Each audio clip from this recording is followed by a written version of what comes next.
Dexter and Bertie Yager have earned remarkable success in business and in life by helping others to understand, unlock, and realize their true potential, whether it is business, ministry, or government. It is their hard work and dedication to helping others succeed that has earned them a reputation for developing strong communities. The inspirational story of their rise from rags to riches is as impressive as the lifestyle they now enjoy. But we came here for a special reason tonight, and that is to honor a couple of people who have overcome the fears of rejection, who moved beyond all the doubts and all the worries about what other people said. When people said nothing good can come out of Rome, New York, somebody did come out of Rome, New York. I'm going to ask Dex and Bertie to come up here so we can honor them for their achievements. Hi, young man. Hey. Robert Cummer. Beautiful. All right, now get.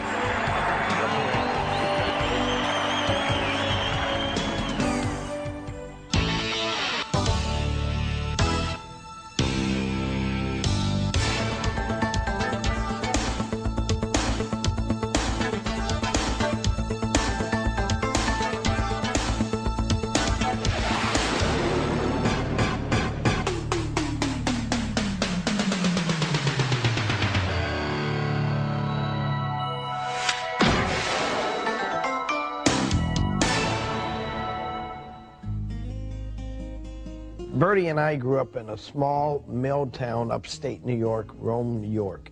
It was Milltown and Air Force Base. And growing up, I did a little bit of all kinds of work. I shoveled driveways and sidewalks in the wintertime, mowed lawns, and had a paper route. And had my own little lemonade stand when I was in 6th grade. And I remember I went over with lemonade to an apartment complex, and the guys over there said, this lemonade's fine for a one-time, kid, but we want Coke. Get a soda. So changed my plan and took care of their needs, and I learned that at an early point. You got to handle people with what they want. And next thing you know, I was doing $100 a week worth of business profit, and I was making as much as my dad was as a plumber. My mom always said Yagers don't work for other people, and she learned that from my grandmother Yager. So I grew up with that attitude that I was going to have my own business someday. Bertie's my 17-year-old girlfriend. I like to tell people I have a 17-year-old girlfriend because she was 17 when I married her, and she's still my girlfriend. I wanted to be the big achiever for Bertie, and I think more than anything else, I wanted to be her hero. I wanted to be the man that supplied the good things in life to her. Part of the problem was I didn't have a big dream.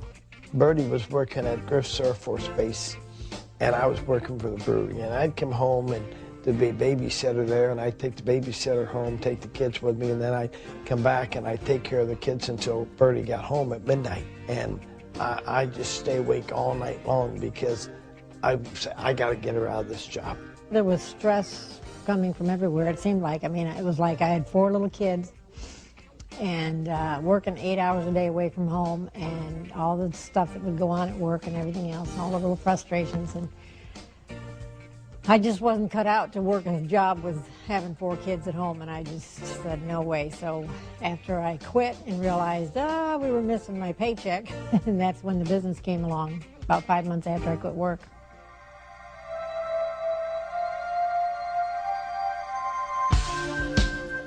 We saw that opportunity and we said, we can do this, because I was out every night.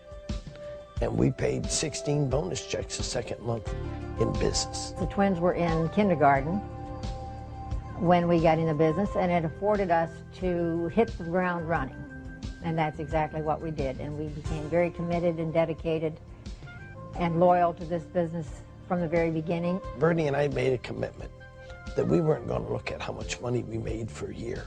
We were going to do everything we can every night possible for the first 12 months, and then we would judge it.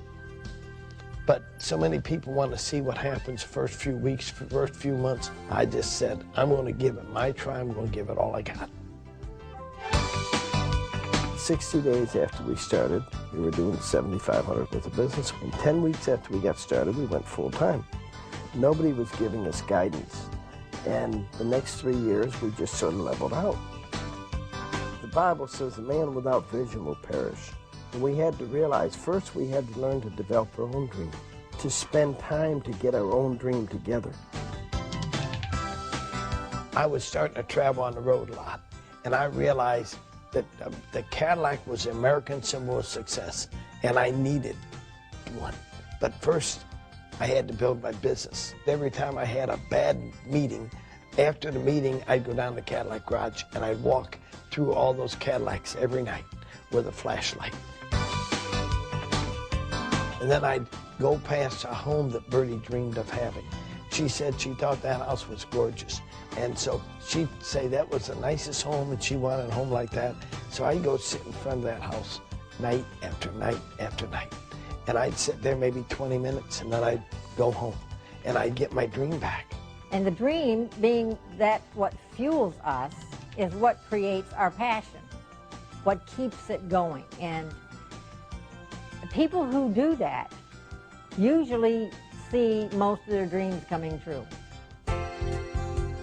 We knew success was a habit and that you got there one step at a time.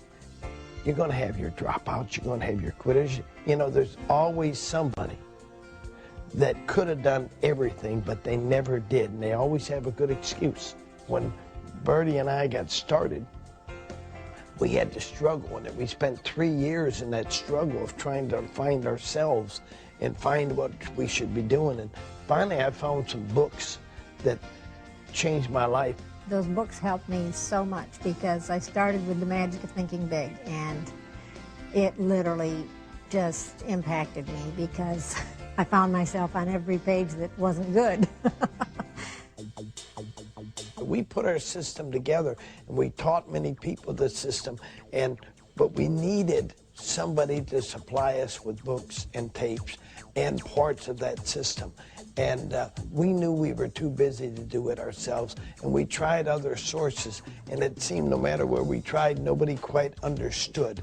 So we taught our kids. They took over and they started a business called Internet, and they've been a bridge through the troubled water that people have in the business to help them get the resources that they need to go hand in hand with our business. So we've been proud to see that affiliation that we have. What a blessing for people in this business to have what we never had.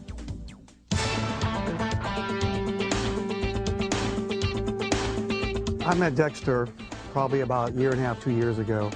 When he came in, he had some problems going on. As you all know, he's had 2 or 3 strokes in his life, a major one.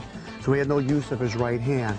Matter of fact, when he walked in with his hand tucked in his pants. Because when he walked, it would tend to swing freely and run into the furniture. His body fat was at 24%. Since that time, he's went from 24%, which makes a man obese. He's went through the too fat range. He went through the okay range, the good range, and as of last week, 2 weeks ago, he's at 10.5, who puts him into the elite class. At age 61, that puts him in the 1/2 of 1% of the men in the world. Everything's nice and even.